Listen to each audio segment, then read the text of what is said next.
Saludcast, el podcast del talento humano en salud. La frecuencia que hace vibrar tus sentidos. Bienvenidos a Saludcast, el podcast que llegó para revolucionar la manera como conectamos con el increíble talento humano en salud.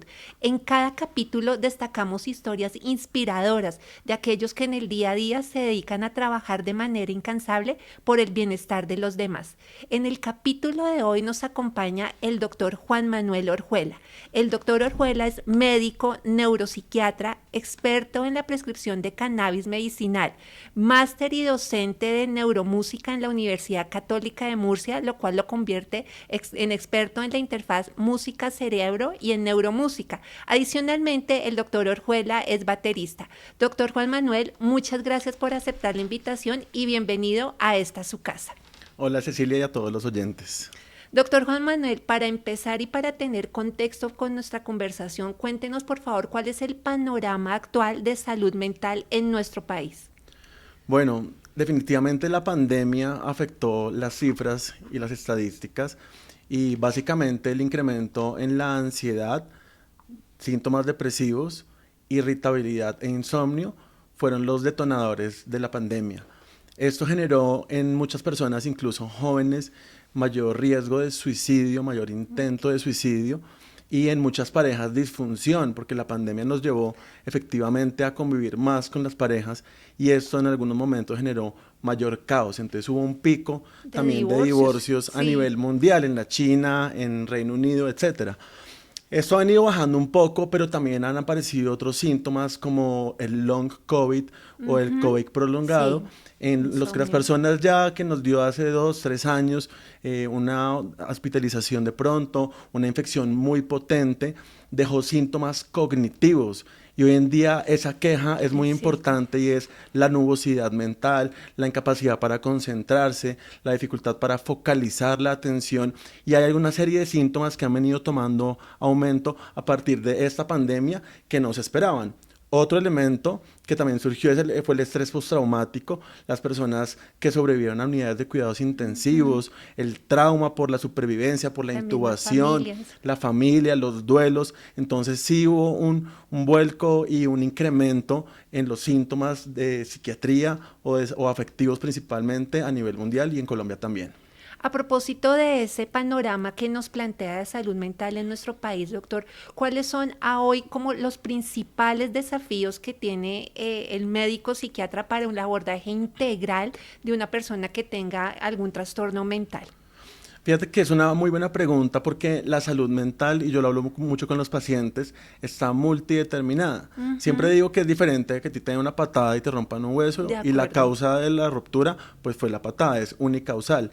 Pero la salud mental tiene que ver con tu genética, tiene que ver con tu crianza, con tu personalidad, con la parte biológica, con factores psicosociales.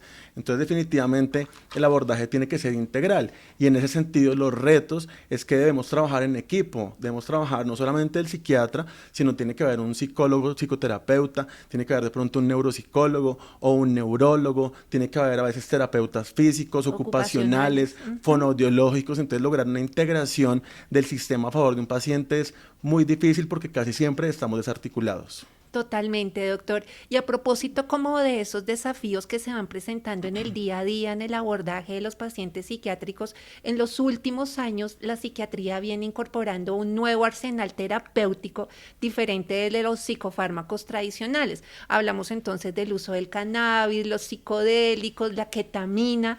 ¿Qué nos puede contar el doctor Juan Manuel de manera general acerca de ese nuevo arsenal terapéutico que se viene utilizando en los últimos años? Eso es muy interesante porque cuando yo estudié psiquiatría, que fue hace más o menos 10 o 12 años, casi siempre hablábamos de ese tipo de sustancias desde el lado nocivo, que también lo tienen. Un trastorno por consumo de cannabis, una dependencia a una sustancia X o y cómo esto deterioraba tu vida, incluso también con los psicodélicos, el estigma. Las adicciones. Y esto llevó a que en los años 70 Nixon en Estados Sí. Unidos dijera como, bueno, ¿saben qué? Ya no más época de los hippies, ya no más marihuana, ya no más LSD, ya no más psicodelia, y todo entró en una categoría de prohibición ante la DEA Sí. que apagó incluso las investigaciones que se estaban haciendo desde el punto de vista terapéutico en ese momento. Entonces quedó en una especie de latencia, como un silencio durante décadas, y más o menos en los 90s, por ejemplo con el cannabis, empieza el doctor Rafael Meshulam en Israel a descubrir los receptores de cannabinoides que tenemos en el propio cuerpo y empieza a describir un sistema endocannabinoide y decimos como, hey, un momento, no solamente es el marihuanero que está en la esquina consumiendo, sino es que nosotros producimos nuestra propia marihuana o endocannabinoides como la Tenemos anandamida y el 2-AG y tenemos receptores CB1 y CB2 en el cerebro y unas enzimas de síntesis y enzimas de degradación y se describe todo un sistema endocannabinoide que tiene un rol fundamental para la vida misma. Por ejemplo, controlar el apetito, la percepción del dolor, la calidad del sueño, la regulación emocional, la memoria, está básicamente en todos los mamíferos. Entonces, ¿qué pasa con esto? Que empiezan a decir, bueno, ¿qué pasa si hay personas que de pronto tienen alteraciones en el sistema endocannabinoide? Porque así como se pretendía que la depresión tenía que ver con la baja de serotonina, que ya se demostró que no tanto, han empezado a aparecer ciertas enfermedades o condiciones donde ese sistema está alterado y no tenemos o no teníamos ningún psicofármaco para modificar ese sistema. Lo que teníamos eran antidepresivos, ansiolíticos, moduladores, pero ningún medicamento iba al sistema endocannabinoide para potenciar o disminuir su actividad. Entonces empiezan los estudios en los años 80, sobre todo a nivel de cuidados paliativos, con THC, porque ya sabes que el cannabis es CBD o THC principalmente dentro de los otros 100 cannabinoides, pero empiezan los años 80 a sintetizar en laboratorios THC y a utilizarlos en personas que tienen cáncer terminal y en cuidados paliativos. Y resulta que encontraban un incremento del apetito, una disminución del dolor, mejora en la calidad del sueño, en algunos regulación emocional. Entonces dicen, vea, parece que si damos ciertas dosis de THC a dosis bajas, no psicoactivas, los pacientes con cáncer terminal están mejorando su calidad de vida. Y empieza a avanzar la investigación hasta que llega al área de salud mental, donde ahorita lo hablamos con detalle, pero por ejemplo hay muchos estudios en fobia social, personas que tienen miedo a hablar en público, miedo a exponer, adolescentes, gente que después de la pandemia del enclaustramiento quedó con miedo a volver a la universidad. Y el uso, por ejemplo, de cannabidiol, en Brasil han hecho estudios muy interesantes con el doctor José Cripa, a quien logré conocer hace un tiempo, y él muestra que con 300 miligramos de cannabidiol la persona se sienta a exponer mucho más tranquila y no se siente confuso y se le empieza a bajar la fobia social. Entonces se empieza a replicar en Japón, hay estudios de lo mismo. Entonces hay un incremento en la investigación científica del uso de cannabinoides en salud mental y otras condiciones que podemos profundizar más adelante. Y respecto a los psicodélicos, aunque vamos a tener un capítulo dedicado a esto de manera general, ¿cómo es el tema de los psicodélicos en psiquiatría?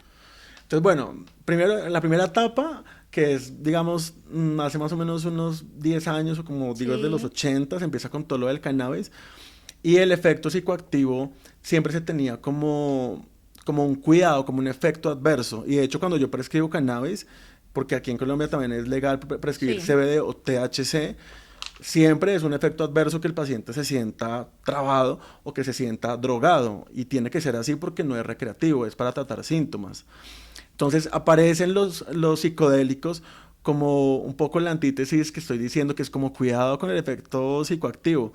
Entonces empieza la historia de los psicodélicos, es también interesante porque ya hace varios años en Johns Hopkins los pacientes con cáncer terminal también, pero que tenían ahora miedo a la muerte, porque uno de los miedos universales es el miedo a enfermar o el miedo a morir.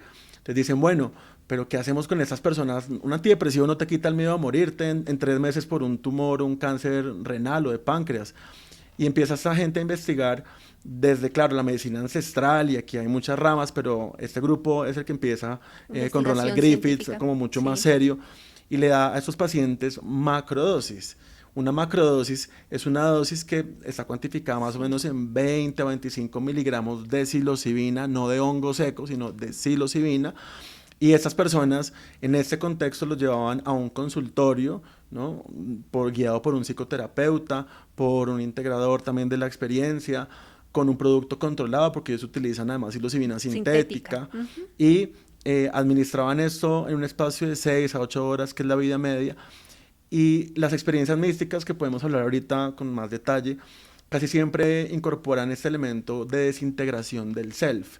Esto quiere decir que la persona siente que se fusiona con el cosmos o con el universo, o que se rompe en papelitos, como hay descripciones así, o que te derrites.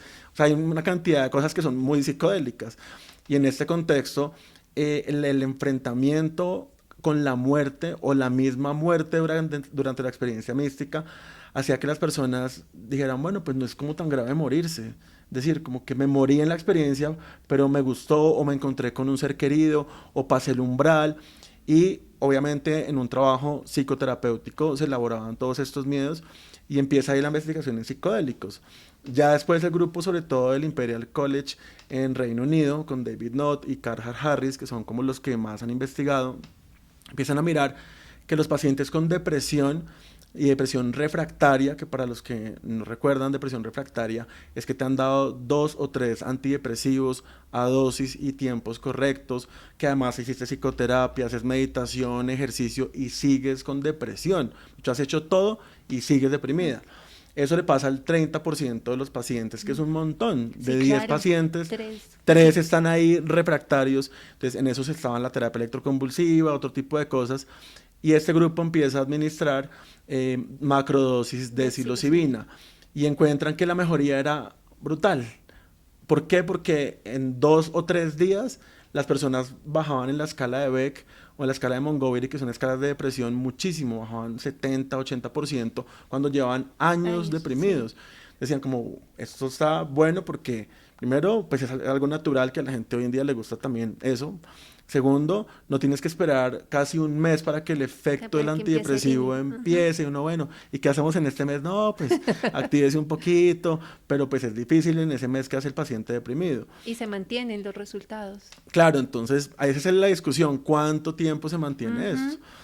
Y las personas tenían experiencias que eran muy introspectivas, que es la diferencia con un psicofármaco habitual. Tú te tomas una sertralina, una fluoxetina, y actúa más como un analgésico emocional, te reduce el dolor emocional, pero no son introspectivos. Una fluoxetina no te pone a pensar de la vida, el cosmos, el universo, ningún antidepresivo.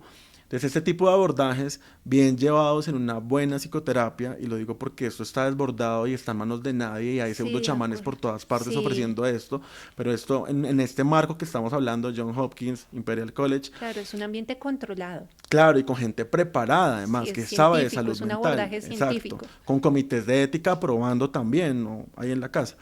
Entonces, el punto es que son estrategias más introspectivas, porque te muestran partes de ti misma, te permiten ver la cara oscura, resignificar experiencias, o también te muestran cosas dolorosas. Yo he tenido pacientes que han hecho macrodosis, porque yo, aclaro, yo no formulo, pero investigo mucho, y mis pacientes van y toman en otra parte y me cuentan. Y uno, por ejemplo, que me contaba que la fobia al colegio, el miedo al colegio, era porque en el viaje descubrió que había sido abusado en tercero de primaria. Entonces, ¿qué haces con esa caja de Pandora que te abre la experiencia mística si no tienes un buen terapeuta que te ayude a procesar que fuiste abusado, toda esa información que llega? Listo, doctor Juan Manuel. Ahora movámonos a otro de sus campos de experticia, todo lo que tiene que ver con la interfaz música-cerebro y la neuromúsica. ¿Qué es este cuento de la interfaz música-cerebro? Bueno, entonces ahí tengo que hablar de una parte mía que no hemos mencionado, que es mi parte musical. Entonces, yo a los 15 años empiezo a tocar batería. Mi padre me regala una batería después de haber ahorrado 3 navidades, entonces fue así como guerreado. Pero eso fue lo bonito, que cuando la tuve creé como una especie de archivo nuevo en mi cabeza, y ahí empecé a tocar con muchos grupos, con amigos, y todos estos años, que han sido más o menos 12 o 13 años de estudios académicos, siempre ha estado la batería ahí en paralelo acompañándome. Entonces, he grabado conciertos, he grabado discos, hemos estado en muchas partes también con grupos tocando. Entonces, en algún momento me graduó en México como neuropsiquiatra, y digo, bueno, pero tiene que haber una relación entre la neuropsiquiatría y la música. Y ahí encuentro un libro muy bonito, que se lo recomiendo, que se llama Musicofilia, de Oliver Sacks. Oliver Sacks fue un neurólogo inglés que habló de muchos síntomas raros, como del humano y la neurología y la mente. Y dentro de esos tiene un libro que se dedica a hablar de rarezas de la música y el cerebro. Y digo rarezas porque son cosas que no estaban en los otros textos, que a mí nunca me dieron una clase de eso, no le que hablan a nadie uno. mencionó que tú podías tener alucinaciones musicales, obsesiones musicales, o que una persona, por ejemplo, naciera sin la capacidad para percibir los ritmos o los tonos, que eso se llama una amusia, amusia del ritmo, amusia de los tonos, o que tú eres un melómano, como también tuve un paciente, porque después creé una línea de investigación en esto, que tuvo un evento cerebrovascular y perdió la capacidad para sentir las emociones musicales, solamente las emociones musicales. Entonces imagínate tú ser un pianista y de repente quedar sin la capacidad para sentir la emoción de la música. A eso se le llama una anedonia musical. Entonces empiezo a integrar esta rama que es como la psicopatología con la neuropsiquiatría y con la música, y ahí abro una línea de investigación hace más o menos unos 10 años, donde hemos estado publicando también casos similares a los que estoy hablando. Ahorita tenemos, por ejemplo, una investigación en sueños musicales. Siempre hablamos de los sueños como algo que es visual, ¿no? Freud, en su libro La interpretación de los sueños, siempre decía, cuando sueñas con unas montañas son como unos senos, que para Freud todo era con contenido sexual también. Sí. Cuando vuelas, entonces como una erección, porque es antigravitatorio, pero siempre está el elemento visual, y uno se acuerda de los sueños por lo que vio. Sí. Te perseguía un tigre, te perseguía una bruja, pero resulta que en los sueños también hay sonidos, y hay algunas personas que tienen música durante los sueños, y hay canciones famosas, por ejemplo Satisfaction de Rolling Stones, que se la soñó el guitarrista y se levantó a tocarla, y hay éxitos musicales que surgieron en los sueños. Entonces yo me muevo en toda esa rama como de la interacción música, mente y cerebro.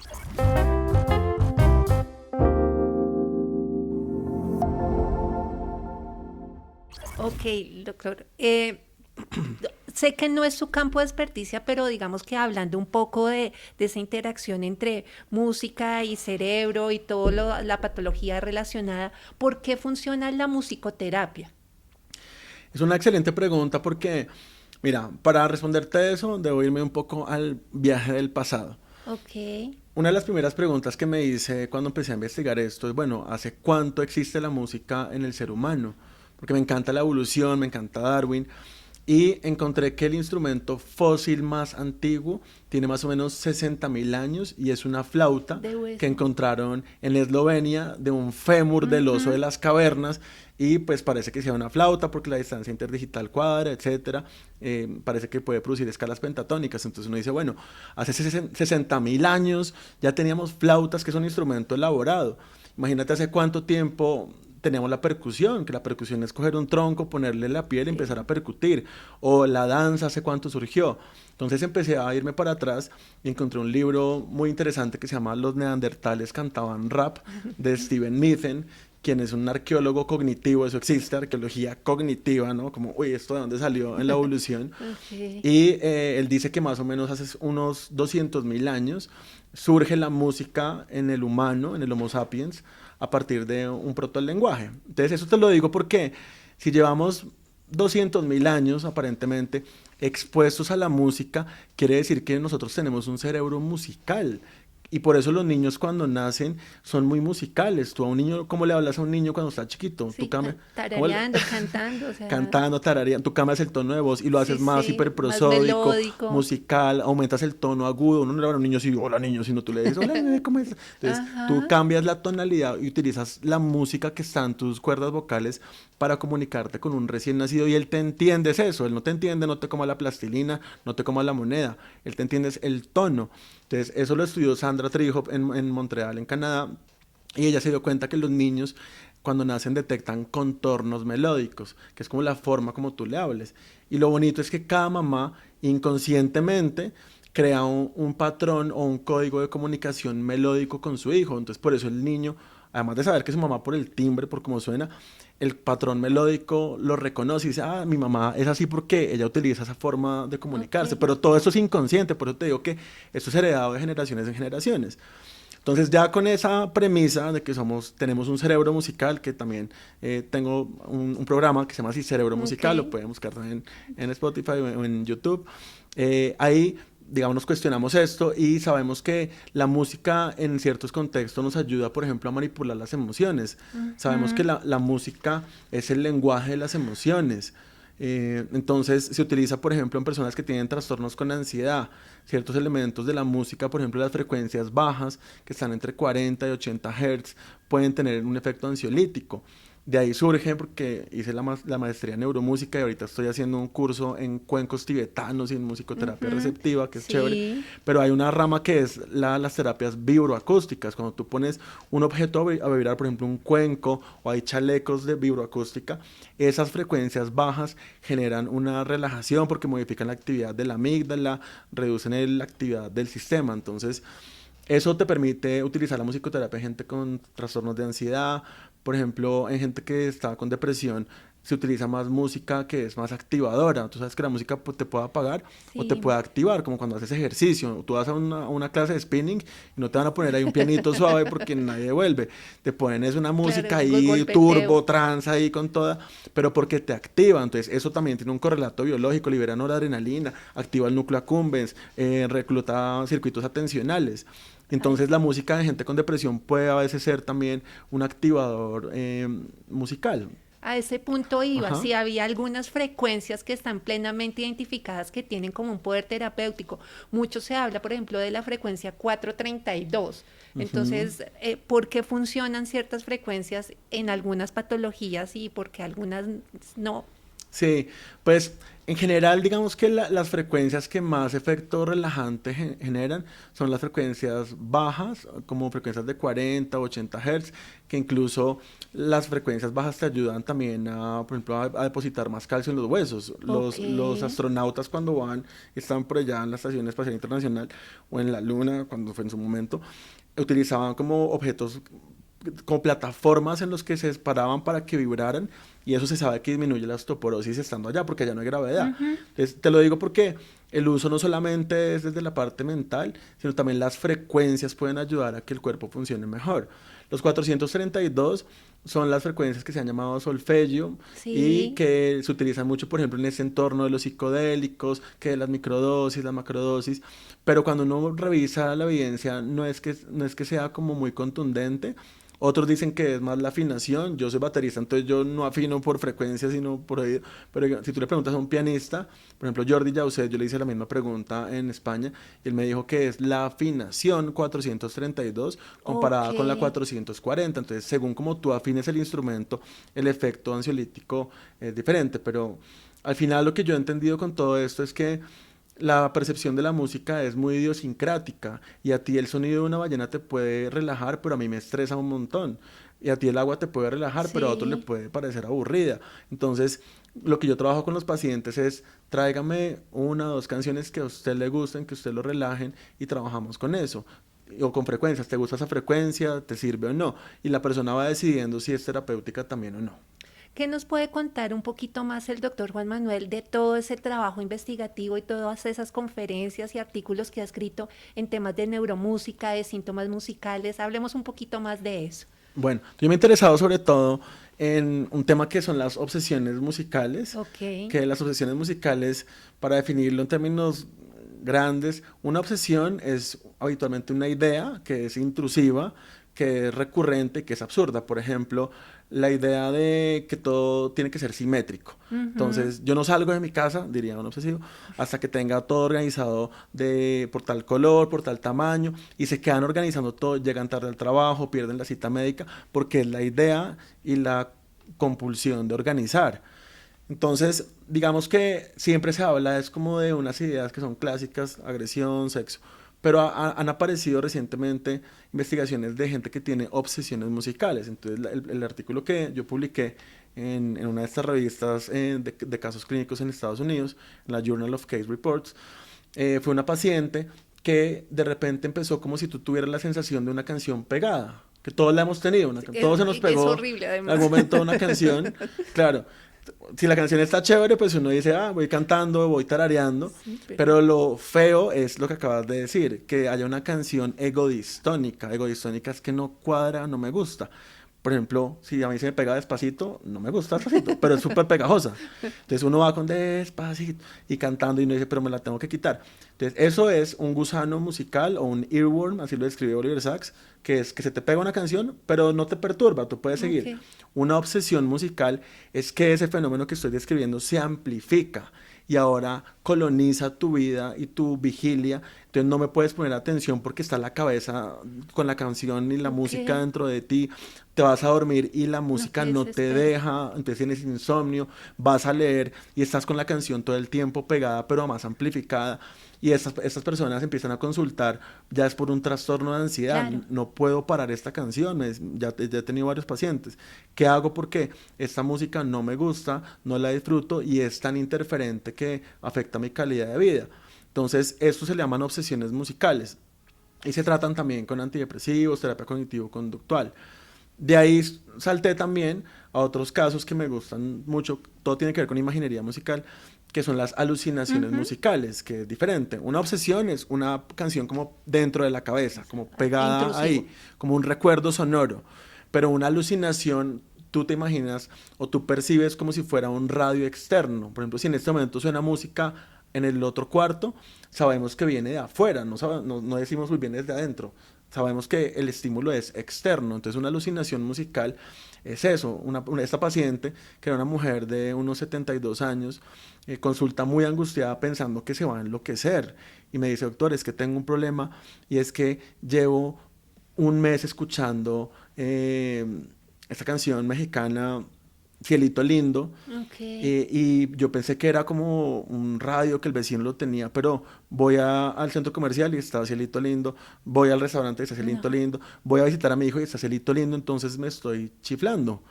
Entonces yo le digo, no, espera un momento, vamos a hacer estudios, eso es una alucinación musical, y resulta que es muy frecuente en personas que están perdiendo la audición, en la Ok. famosa presbiacusia. Por eso el perfil de la señora estaba cognitivamente bien, le hicimos pruebas neuropsicológicas, pero ella, la audiometría le salió que estaba con hipoacusia.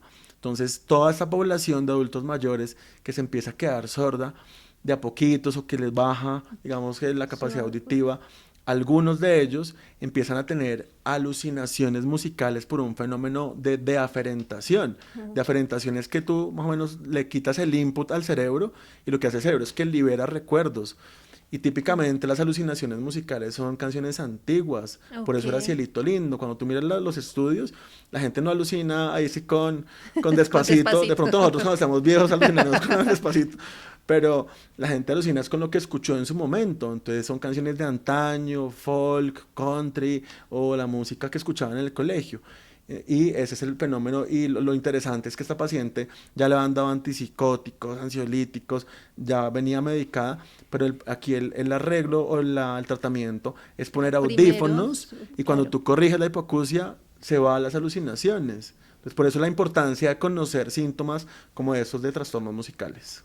Bueno, volvamos a Juan Manuel, el baterista, pero igual seguimos como en la misma línea. ¿Cuál es el poder terapéutico que tiene el tocar un instrumento? Bueno, eso se ha estudiado sobre todo, por ejemplo, en niños. Es bien interesante porque los niños pequeños de 6, 7 años que empiezan a tocar un instrumento tienen mayores habilidades del lenguaje y eso tiene que ver con que los instrumentos finalmente son secuenciales. O sea, cualquier instrumento lleva una secuencia, Ujú. así como el habla, que todo lo que digo, bla, bla, bla, es una secuencia de palabras. Los instrumentos son secuencias, a diferencia de un cuadro, que tú ves un cuadro y es un todo. Una canción te toca reproducirla secuencialmente para entenderla, no puedes ver la canción o percibirla toda, ¿sí me entiendes?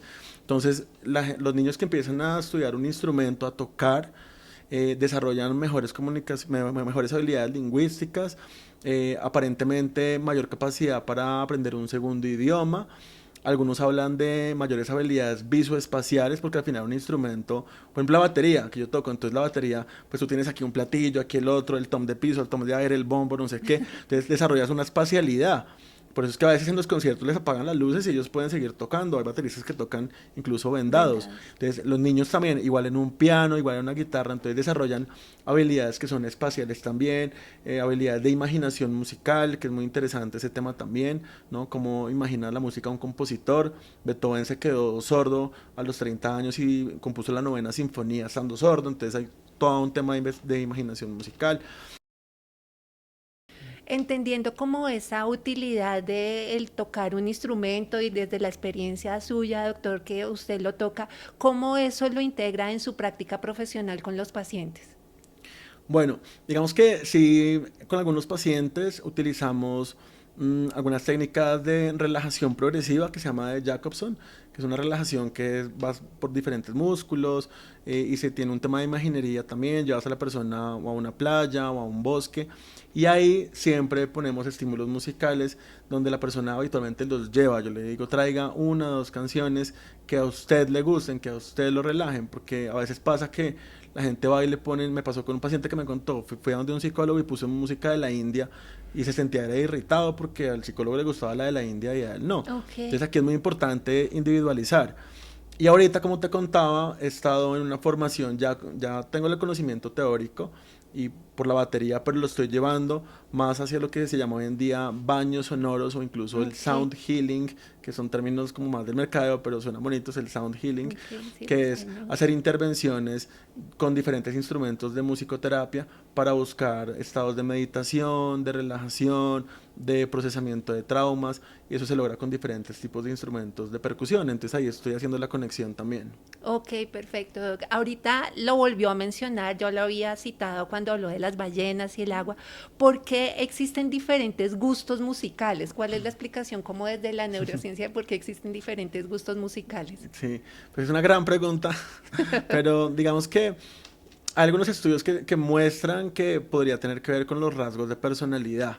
Entonces hay un estudio que fue a nivel mundial, fue básicamente en como unos 20 o 25 países y empezaron a ver que, por ejemplo, las personas que les gustaba la música como más estrambótica o más alternativa tenían rasgos de personalidad más extrovertidos. Mejor dicho, para entender esto hay que saber que la personalidad tiene como diferentes formas.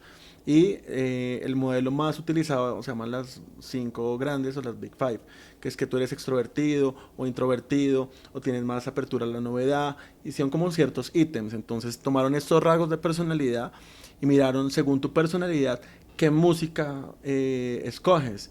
Y fue interesante porque veían un poquito de eso, que la gente que era un poco más de música romántica, por ejemplo, era mucho más empáticos, mucho más dados, altruistas, compasivos.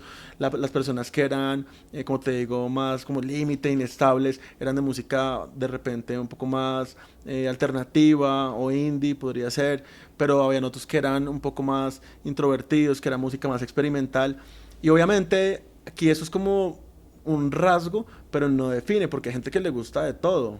Entonces, digamos que no hay como una explicación como que el cerebro le gusta tal estilo, sino que al final la cultura moldea eso y los rasgos de personalidad influyen también. Ok.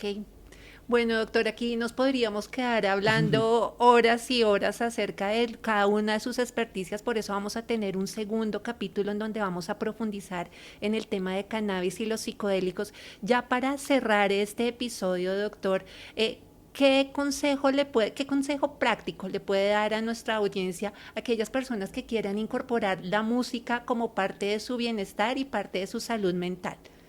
Sí, es muy importante porque la música, aunque está ahí desde que nacemos, está en el centro comercial, en el carro, sí yo le recomiendo mucho a los pacientes dos cosas.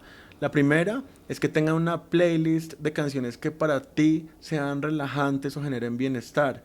Y Ok. utilizar la música, yo les digo, dedíquense una o dos canciones al día, pero dedíquesela, o sea, no la ponga ahí para trapear, sino pare de trabajar, póngase audífonos porque coges las frecuencias bajas. Un celular no te coge frecuencias bajas, entonces te pones unos buenos audífonos, ojalá, y pones tu música y activas una técnica de respiración diafragmática, tomas un poquito de agua fría y te metes o te sumerges en los sonidos. O sea, propositivamente vas al bajo, vas a la guitarra, vas al piano y eso tiene un efecto ansiolítico igual que una benzodiazepina Ok. porque hay un estudio que lo demostró, lo compararon con midazolam, entonces eso ayuda incluso procedimientos tipo colonoscopia y ese tipo de cosas, la música se utiliza también ahí. Eso por un lado. Y lo otro que les fomento es hacer actividades creativas. pueden ser musicales o no, pero yo tengo muchos pacientes que han empezado a bailar, por ejemplo, todos los beneficios de la danza también son muy importantes, o a tocar un instrumento, así tengan 50 o 60 años, no importa que aprendan a tocar piano, han empezado con la estructura básica. Entonces recomiendo mucho las actividades creativas en general, fotografía, arte, danza. Ok, bueno, doctor, pues muchas gracias por este espacio que nos ha proporcionado, por la claridad y la amplitud en sus respuestas. A ustedes, muchas gracias por elegirnos. Recuerden compartir este podcast con sus amigos y compañeros de trabajo utilizando el hashtag #YoEscuchoSaludCast. Un abrazo y hasta una próxima oportunidad. Saludcast, el podcast del talento humano en salud. La frecuencia que hace vibrar tus sentidos.